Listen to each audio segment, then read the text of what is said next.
কারো কপাল যদি গোল্ড দিয়ে মোড়ানো হয় সেক্ষেত্রে সেটা শাকিব খান কেন নয়। 25 বছর হলো ফিল্ম ইন্ডাস্ট্রিতে, যার ক্যারিয়ার এখন অবধি তাকে কেউ একটা বারের জন্য পিছিয়ে যেতে দেখেনি এবং সে নিজেও বলেছে কখনো আমি পিছিয়ে যাইনি। এটাই তো শাকিব খানের সবচাইতে বড় সফলতা।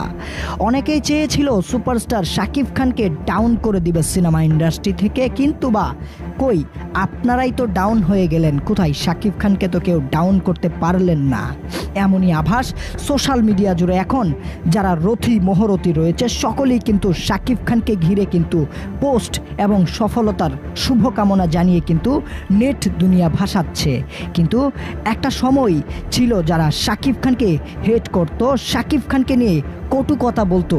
আজকে শাকিব খান তার নিজের যোগ্যতা দিয়ে কিন্তু প্রমাণ করে দিয়েছে, ইয়েস, শাকিব খান কখনো হারাবার ছিল না, শাকিব খান কখনো হারাতে পারে না। শাকিব খান 25 বছর আগে ছিল, শাকিব খান 25 বছর পরেও ঠিক এভাবেই থাকবে। এটাই যেন শাকিব খান, এটাই যেন বাংলাদেশের সুপারস্টার। সারা বাংলাদেশ জুড়ে শাকিব খানের তুফান সিনেমাটা নিয়ে যেভাবে আলোচনা হচ্ছে, ঠিক সেভাবে কলকাতা জুড়েও কিন্তু শাকিবের তুফানি ঝড় নিয়ে কিন্তু সবাই মাতাচ্ছে সোশ্যাল মিডিয়া জুড়ে।